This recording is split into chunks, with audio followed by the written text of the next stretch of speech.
fighting for your rights, and the old red, white, and blue. If the Democrats prevail, we will not have an economic recovery.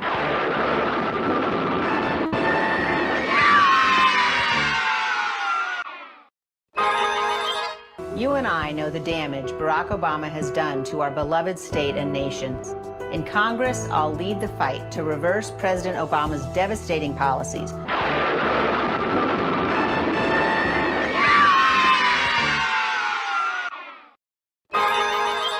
Bernie Sanders, AOC, Joe Biden, they are advocating the quicksand of socialism. They will absolutely sink and devastate this nation.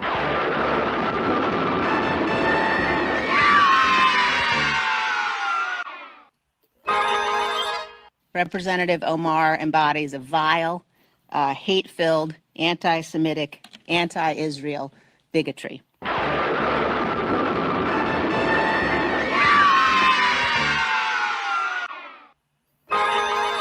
I am strongly pro-life, and I am not pro-gay marriage, said Cheney Friday. I do believe in the traditional definition of marriage.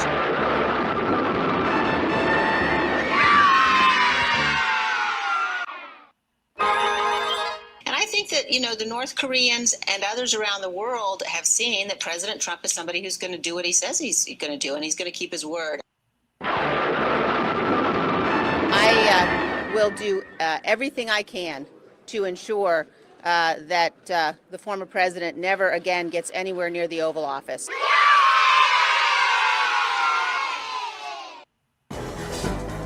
Wonder Woman.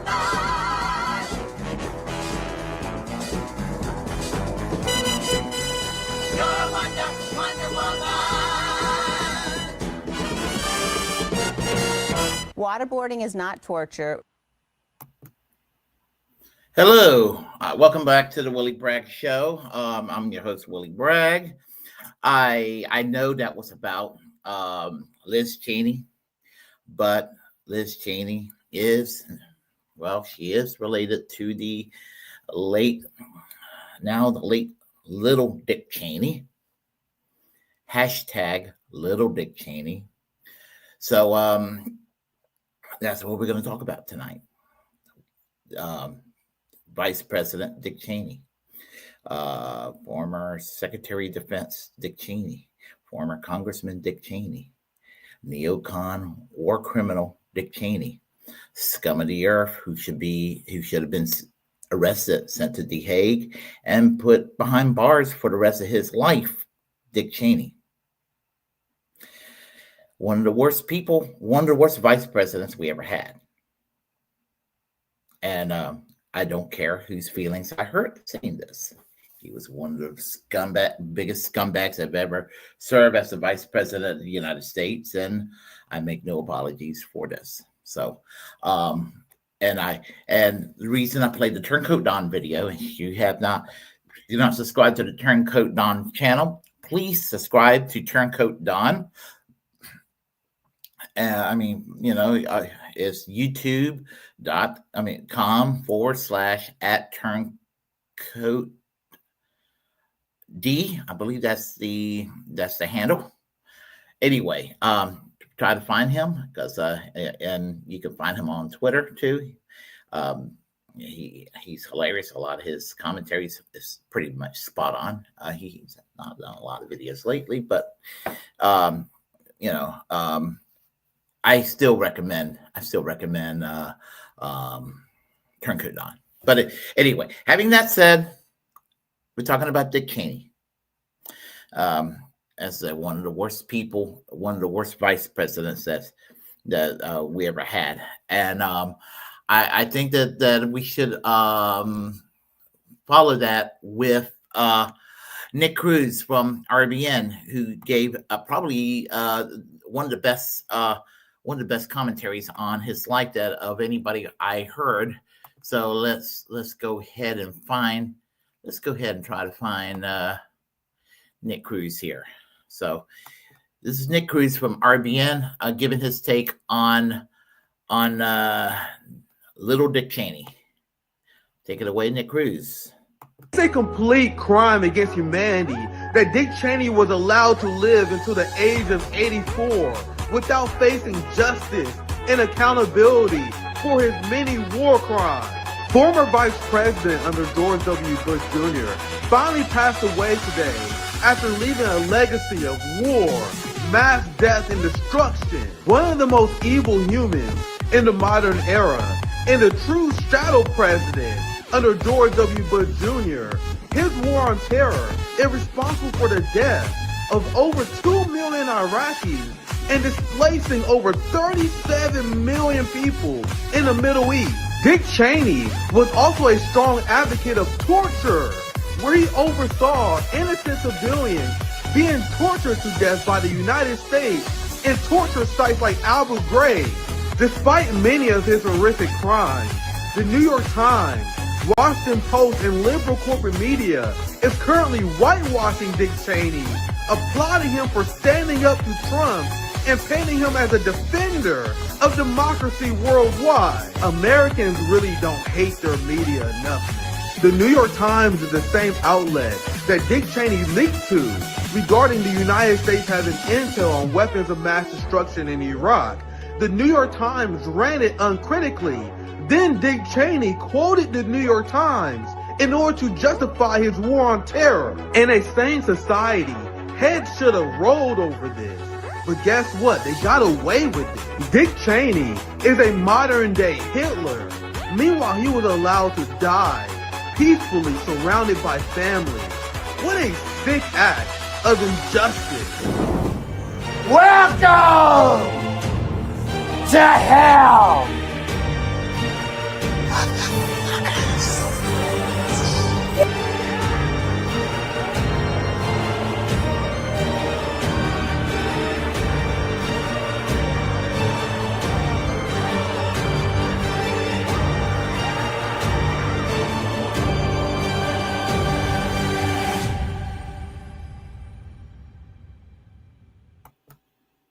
One of the reasons I could not vote for Kamala Harris last year was the fact that both Liz Cheney and Dick Cheney endorsed Kamala Harris. It's like this, and it's what's happened in modern day politics. I get it. I really do get it. Donald Trump, especially the second time round, is worse than just a mere disaster. I mean, he's walking embodiment of fascism. But Kim Iverson said just a few days ago that the reason why Donald Trump is the worst president she's ever had to face with in her life, that previous administrations gave him the tools to be the tyrant that he is today. Paraphrasing her, but she did say that, and look at the creeping authoritarianism that has been taking place since 9/11. Every presidential administration has gotten a little more authoritarian. I mean, with the Patriot Act that's passed under George W. Bush and Dick Cheney, the National Defense Authorization Act that passed under Barack Obama, and now, we're seeing the military, in U.S. cities and everything. Good Lord, just think what would have happened if the Disinformation Governance Board would have passed through under Joe Biden. Just think of the Orwellian disaster that it would be. I mean, you think we have free speech under attack right now, and it's far more under attack now under Trump. All the so-called free speech warriors that used to lecture the progressives and the liberals and left about, they're the free speech advocates. These motherfuckers are silent when Trump is going around silencing his opponents to the up and down to the world and Sunday. So we have the authoritarianism today, and Dick Cheney played a pivotal role in this authoritarianism. These fucked up prisons that you're seeing in El Salvador. The whole idea came from Abu Ghraib and Guantanamo. The whole idea of torturing, and everything. And Dick Cheney was praised. He was praised by Rush fucking Limbaugh. Rush Limbaugh 15 years ago, 20 years ago, 10 years ago even, for standing up against Barack Obama during the Obama administration. Not that I'm a fan of Obama, but when Obama was president, you would think, under listening to 3 hours of Rush Limbaugh, that there was an Al-Qaeda operative in the White House. I mean, as crazy as that sounds, people kind of believe that sort of thing. People still, in retrospect, believe those things, in spite of the fact that pretty much the only thing that happened under Obama was a continuation of the same Bush-Cheney policies. The difference between administrations when it comes to some of these controversial issues like foreign policy, war, and things like the border policies or what have you, they do the same shit. The difference is that the Republicans are nasty about it. The Democrats, they do it with empathy. They do it with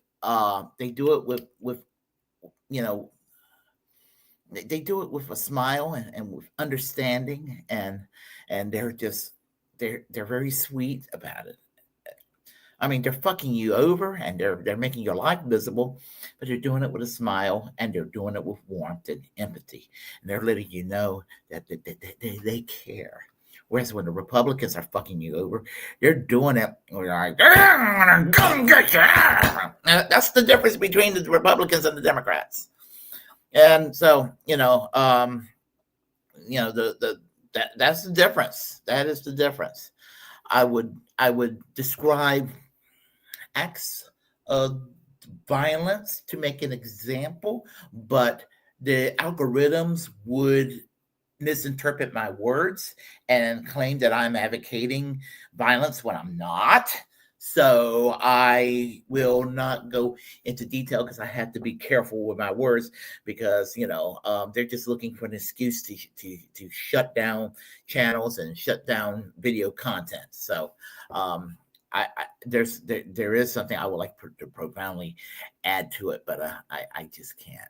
So I have to watch my words carefully, even though I am anti-violence and pacifist and all that. But getting back to what I was saying here,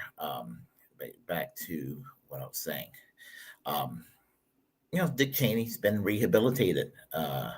When you had Rachel Maddow, and you have you just have all these folks, from Rush Limbaugh to Rachel Maddow, which you're thinking, what the fuck, what the fuck, when you're sitting there listening to Rachel Maddow 10 years ago, 15 years ago, and I'm sure I could listen to Rachel Maddow if I decided to subject myself to listening to her, if she's not sitting there talking about Russia, this and Russia, that.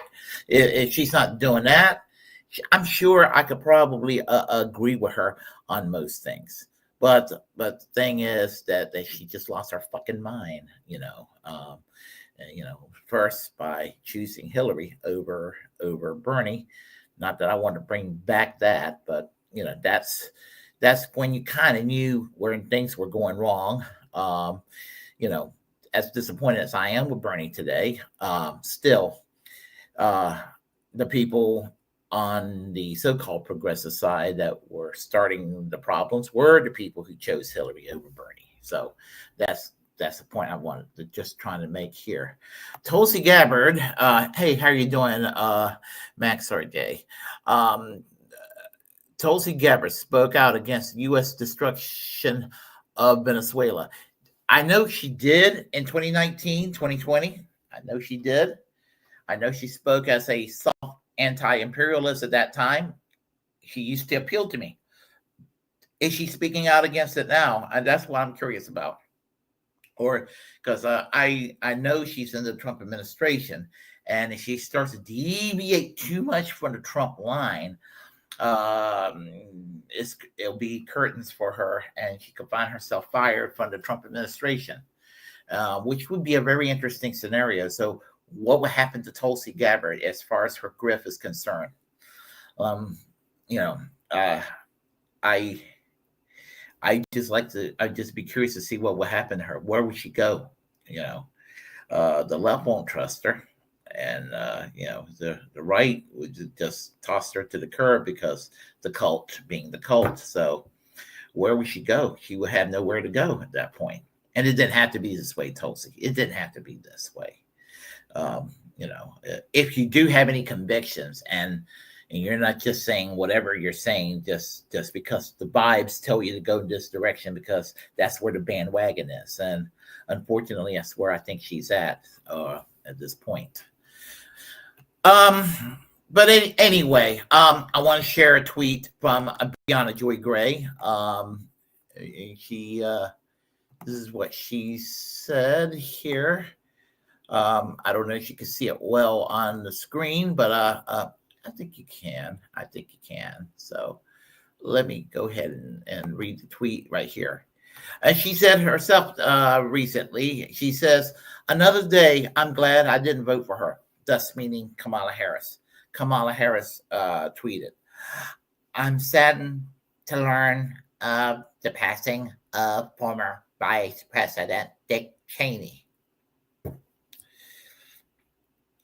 When I see tweets like that from Kamala Harris, I am not sorry that I voted for Jill Stein, or if I wouldn't have voted for Jill Stein, I would have voted for Dr. Cornel West or someone like that. Anybody but people from the duopoly, not a Kamala Harris, not a Joe Biden, not a Hillary Clinton, and to be fair, to make it quite clear, not a Donald Trump either. So because when you vote for Joe Biden, a Kamala Harris, or a Hillary Clinton, you're still getting the Donald Trump policies, as far as I am concerned. So I am here to tell people, stop rehabilitating assholes. You keep doing this. I'm going to be 57 in a couple of months. I'm getting pretty damn old, long in the tooth. And I remember when Democrats used to talk about Ronald Reagan. They used to talk about him like he was, Hitler himself. Now, I don't, in retrospect, do I think that Ronald Reagan was Hitler? No. But Ronald Reagan's policies were pretty damn reactionary. I mean, he decommissioned the FDR New Deal consensus. That is bad enough. But when you think about where he campaigned from, where he started the campaign, it really isn't that much different from the toxic dog whistles, well, more like foghorns with Donald Trump, where he was campaigning. He was campaigning in Philadelphia, Mississippi, where the three civil rights workers were murdered. The African American was named Cheney, I believe, and Schwerner and Goodman were the names of the two white civil rights workers. And I have to have a little bit of pride in the name Goodman and Schwerner, because those two civil rights workers were members of the Young People's Socialist League, and I used to be a member of the Young People's Socialist League, so I can take pride saying that they were fellow members of YPSL, Young People's Socialist League, being the youth section of the old Socialist Party of America back in the day. Anyway, that's neither here nor there. Just kind of tossing that to the side, just to enlighten. Campaigning from Philadelphia, Mississippi. So there was symbolism to that. As much symbolism as Donald Trump's ride from the escalator in 2015, when he talked about the so-called illegal immigrants, the rapists, the gang members, whatever. I suppose some of them are good people. Remarks that he made, those horrible, horrid remarks that he made. Ronald Reagan, I know he didn't start it, but Ronald Reagan really put it into full force. So the whole moderate liberal wing of the Republican Party started to disappear. And of course, Dick Cheney served in that administration. I believe he served in the Nixon and Ford administration, but don't swear me. I know he served in the Ford administration. I don't know if he worked in the Nixon administration or not, but anyway, what I do know is that he's tied in the military. He was tied in with the military-industrial complex, defense contractors, that sort of thing. Halliburton. I mean, he's made a lot of money off of the blood of people across the world, to keep conflict going and all that. So he would never be in favor of things like lifting the sanctions against the people of Cuba, for example, which that's something that needs to be done yesterday. I kind of pleased a conservative friend of mine the other day who agreed with me about lifting the sanctions in Cuba. He actually, somebody who had an independent thought and said, yeah, go ahead and lift those sanctions. And I said, I'm a socialist, but I can make a capitalist libertarian case for lifting the sanctions against Cuba too. Even if I was a conservative, I think I would come to the conclusion that sanctions is not the way to go. Because what do sanctions do? They harm the people that you're supposedly looking out for. But it didn't matter to people like Dick Cheney. I think little Dick Cheney got off of the suffering and all that. And again, getting back to Reagan, the Democrats ended up rehabilitating Ronald Reagan. They ended up rehabilitating George Bush Sr., the former fucking head of the CIA. They ended up rehabilitating fucking George W. Bush and Dick Cheney. They even not Trump yet, but they even kind of rehabilitated Mike Pence a little bit. Now, I do agree that when January 6th happened, some of the violent rhetoric that was used against Mike Pence, fuck them for using the violent rhetoric against Mike Pence. I'm talking about the January 6th insurrectionists. And I'm no fan of Mike Pence. I view him actually in some ways worse than Donald Trump himself. But the thing is that they have found a way to kind of rehabilitate him. They have rehabilitated John Bolton. Bill Kristol. Of course, Bill Kristol is trying to overtly earn his way toward rehabilitation. Not that I think he should be, but I will say he's trying to. His father, Irving Kristol, was a former Trotskyist, and Michael Harrington developed the phrase neoconservatism back in the 1970s.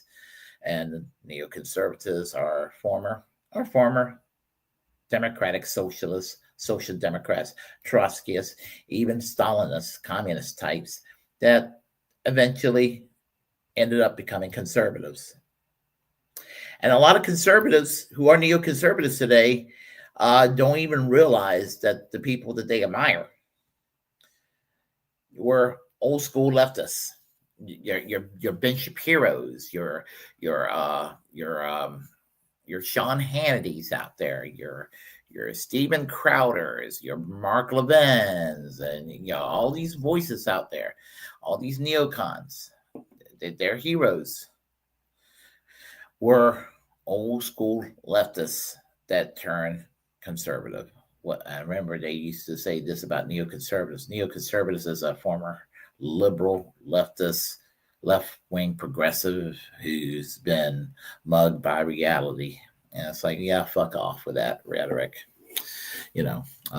And Heritage Foundation used to promote these people all the time and everything. Of course, you go and sit there and you call a neoconservative or neocon a neocon, they'll tell you that they're not a neocon.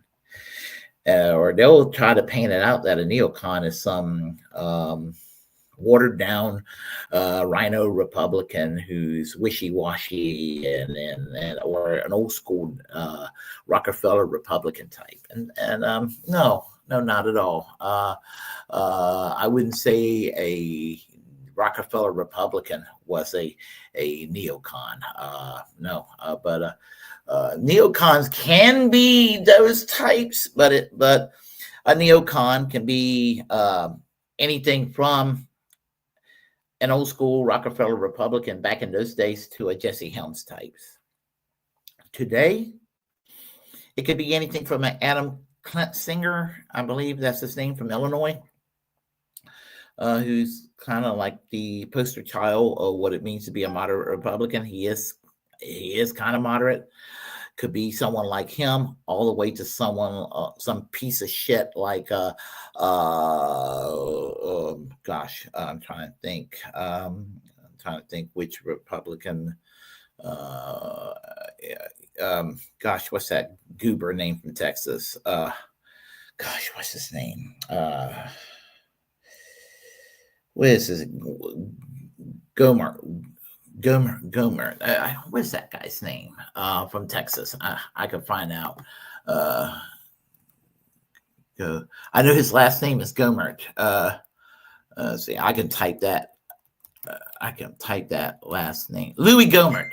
Louis Gomert. That's his name. So it could be anything like that. Could be anything from Mitch McConnell all the way to to someone like Ted Cruz or what have you. I mean, they're all neocons. I mean, and neocons probably one of the worst things you can be right now, in my view. And they still exist in the Democratic Party too. I mean, you have them in the Democratic Party. I consider Hillary Clinton a neocon. I consider Joe Biden a neocon. I consider these motherfuckers neocons. Bill Clinton, Hillary Clinton, Joe Biden. I consider them neocons as well. They're no better than log cabin Lindsey Graham. And and as far as I'm concerned, so as far as what's his name, Dick Cheney. Well, what can I say about him? What can I say? He was an evil man. I mean, without a doubt, he was an evil man. And although I don't listen to Jackson Hinkle anymore, like I used to years ago. I remember there was something he used to say at the end of his show that I used to like. We're talking about 2021 when I used to watch a show. That was a different Jackson Hinkle. He used to say at the end of the show, "Until next time, fuck Dick Cheney." And I always thought that was funny when he used to say that. And yeah. Rest in piss, Dick Cheney. Fuck you, Dick Cheney. Fuck you. Rest in piss. Rotten hell. You asshole. You war criminal. So, have no empathy, no love lost or anything. Now, am I glad that he's expired?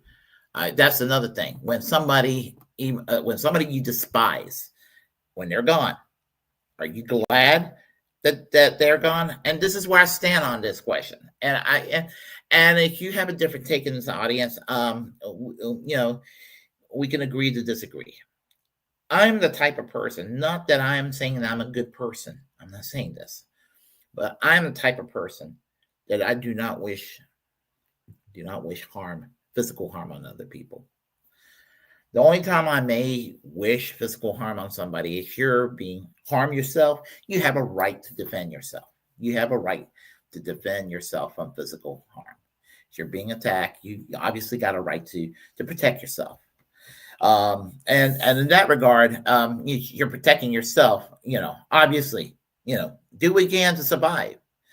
Having that said, I oppose the death penalty. Here in the United States, and I oppose it, I oppose it across the world. I do not think that any society on this planet should have the death penalty. It should be abolished in all societies, all countries across the world. No society in the world should have the death penalty. There should be an international treaty to impose abolition of the death penalty across the world in all countries. I oppose torture, no matter the circumstances, no matter how evil somebody is, and some people are evil, and some people, and as I said, even though I oppose the death penalty, there are people that are probably more worthy of it than others, but I still, on principle, am opposed to the death penalty, and I am still, on principle, opposed to torture. I don't care who you are. So that's kind of where I stand. So I would never take delight even on the death of people that I despise. Never take when Charlie Kirk was when he was brutally murdered in September, I made that clear that I did not cheer. Now, the right wing claimed that the entire left cheered the death of Charlie Kirk, which that did not happen.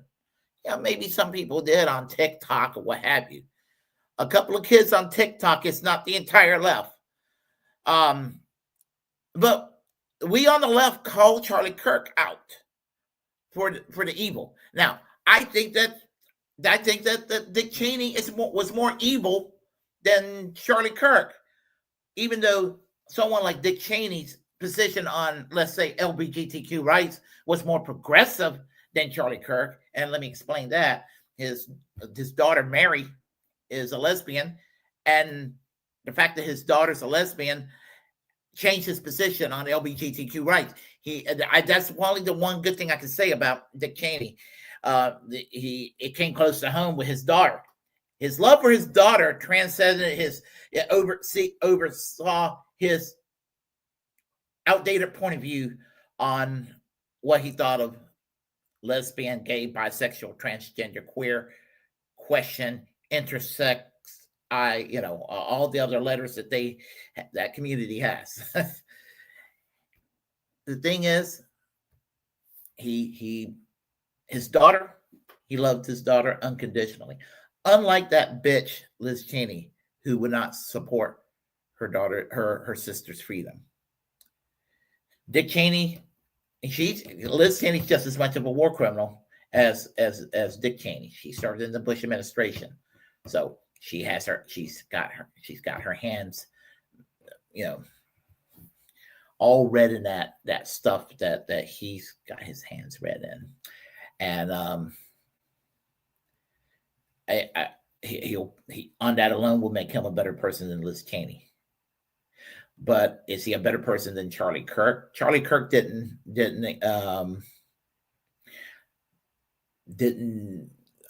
exterminate 2 million people. Dick Cheney did. Dick Cheney did. And that means something right there. The fact that people's lives were eliminated. Not just in Iraq and throughout the entire fucking Middle East. American lives were disrupted. American soldiers died needlessly because of the war in Iraq. Over a fucking lie. Over a fucking lie. Another thing is, those that survived, they're around with an arm missing or a leg missing. Or they're in financial dire straits, or they're fucked in the head because of post-traumatic syndrome. And I'm all for doing things for the veterans. And the best thing you can do for our soldiers, our American soldiers, and I say this as an anti-imperialist, is to keep them safe by not getting them involved all around the world. How's that for a radical idea? How's that for a radical idea? Keep them safe. And again, United States has a right to technically defend themselves if they're attacked. Not an unreasonable person. But there's no reason why we should be spending over $1 trillion a year on a defense budget, when what we should be doing is we should be at the very least getting rid of our biological, chemical, and nuclear weapons unilaterally, and urging other countries to do the same. Lead by example. And on conventional weapons, close down all the military bases around the world, cut our defense spending on conventional forces by 50%, shut down the CIA completely, mind our own fucking business.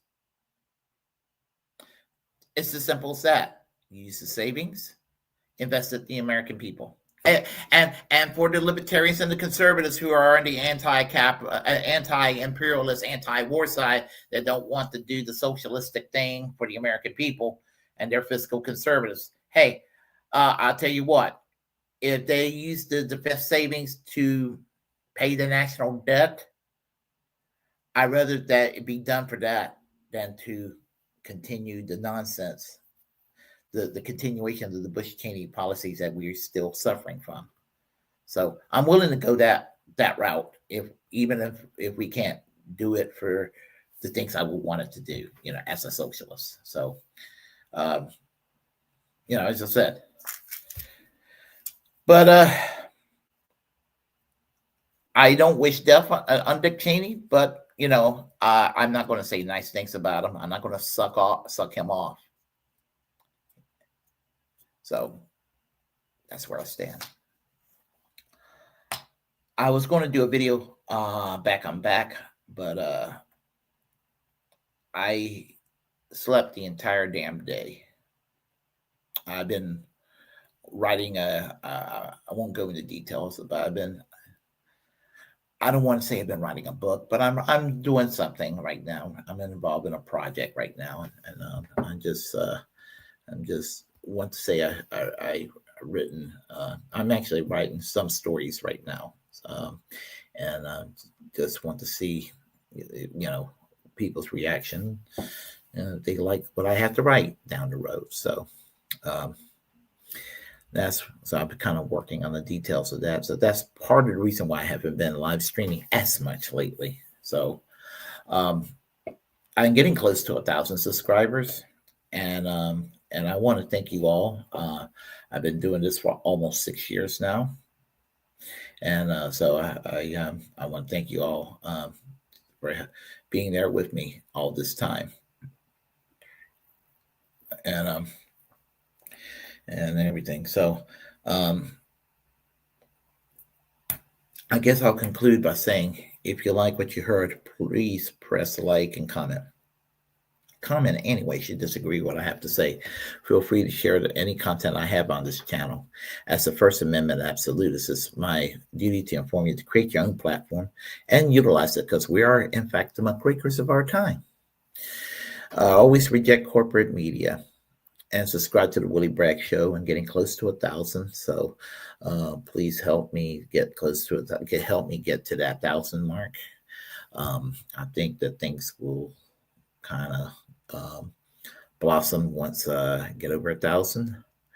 And remember that let's free all the political prisoners, including Ed Snowden. Free Palestine and all the trouble spots in the world. Just have it resolved. Free healthcare for all Americans. We need it. We need it now. And let's keep the First Amendment relevant. Preserve our free speech rights. As leftists, our First Amendment is our friend, and we need it. Until next time, I am Willie Bragg, and I want to say, fuck Dick Cheney, and fuck Liz Cheney, and fuck George W. Bush, and fuck all the neocons that put us in this mess to begin with. Y'all take care, and I will see y'all. I should be back tomorrow. I want to do a video on New York.